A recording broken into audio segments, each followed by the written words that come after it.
welcome to this week's LeaderLINK episode. Today I'm joined with Annabelle, our national parliamentarian. Before we get into the questions, Annabelle, could you tell us a little bit about yourself? Yep. Hi, everyone. My name is Annabelle Kumm, and I'm a senior from Lincoln East High School in Nebraska. And I serve FBLA as the national parliamentarian. Awesome. So diving right into the questions, what inspired you to pursue the role of FBLA's national parliamentarian, and how has your leadership journey prepared you for this position? So I first joined FBLA my freshman year because my older brother was in FBLA. And from there, I decided to kind of just go out on a limb and run for state office. And that's where I kind of learned about the role of a parliamentarian because a lot of people don't really know what it is. Before that, it's not something that's commonly used in a lot of clubs, in schools, and things like that.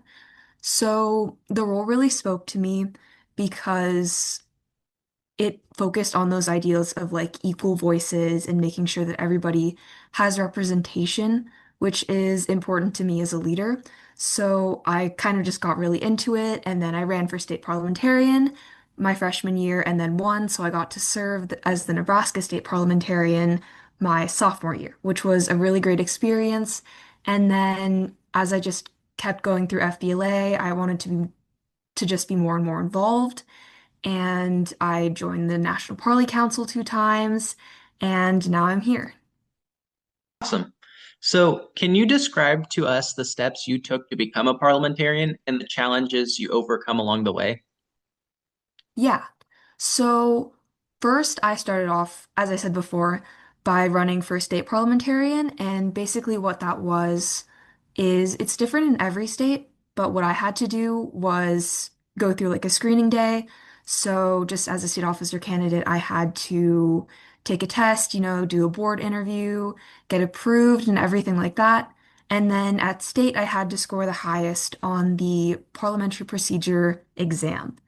And what that basically entails is you have to study this book called Robert's Rules of Order, and it's a book on parliamentary law. So it's kind of complicated when you first read into it, but after kind of getting through the basics, it makes a lot of intuitive sense. So I just worked on studying that and practicing that, and it helped me win state parliamentarian, and then I got to like use those like things in our meetings. And I just really saw the impact that it made. So I wanted to like keep carrying that into wherever I went for leadership. Speaking about leadership, as the national parliamentarian, how do you lead with confidence while remaining impartial and fair in parliamentary decisions? I think the biggest thing to kind of think about is integrity. So just making sure that you're doing what you believe is the right thing at all times, even if nobody's watching, and doing that just based on your best judgment. So obviously, like things aren't always going to be perfect all the time, but just kind of striving for that is what will get you the best results. And then also just making sure like you have a lot of empathy and understanding. So there's always things that can go wrong with anything. And if you kind of like dwell on that a little bit too much, it can cause a lot of tension. So just being like forgiving and understanding that like everybody's very different. And, if there's a conflict, it's usually because there's a misunderstanding more than like an actual like fight going on. So I would say, yeah, focusing on those two big things, integrity and empathy, and it will help you so much.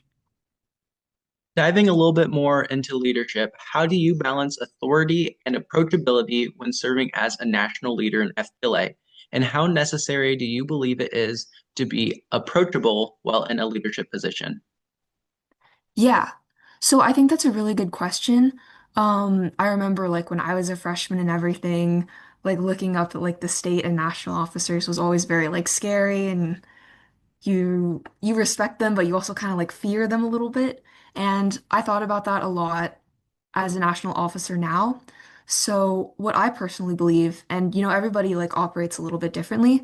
Um, I believe in being as approachable as possible. So kind of like making those connections, treating every member as like an equal, like you and I are the same. And I believe that brings like the greatest connection and will help like inspire people and make like the roles seem a little bit less scary and maybe push people to go for those roles in the future and things like that.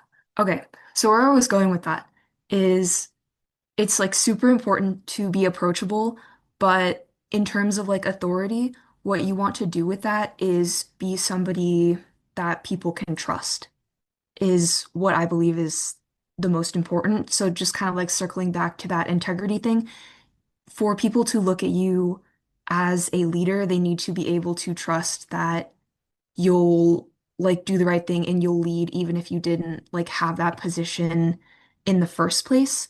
So kind of like leading by example, even if you weren't the example, is what I believe. Great advice. So, to conclude our interview, in what ways do you hope your leadership as national parliamentarian will positively impact FBLA members and the organization as a whole? That's a big question. Um, I would say that I hope to inspire just more members out there to, what I would say is like try things just throughout your life. Just try all these different things, even if like maybe you don't know a whole lot about it. Just dip your toes into the water and genuinely you will never know where it will take you. So I hope I inspire people to, not even just in like parliamentary procedure, obviously, like I want to bring that to as many students as possible, but just inspiring people to try different things and then just put their heart and their passion when they find something that inspires them and kind of spread that leadership because I believe that like the best type of leadership multiplies in impact. So one person inspires the next person, which inspires more people, and it's just like a whole wave of almost like a mindset across the population. So I would say that's kind of what I'm aiming for, to make people curious about just the world around them, getting out there, trying things, working on improving themselves, meeting people that have that same mindset and those same goals. And I think that's what I would want to inspire FBLA as a national officer. Great advice. Well, Annabelle, thank you so much for your time. Me and Washington FBLA greatly appreciate it.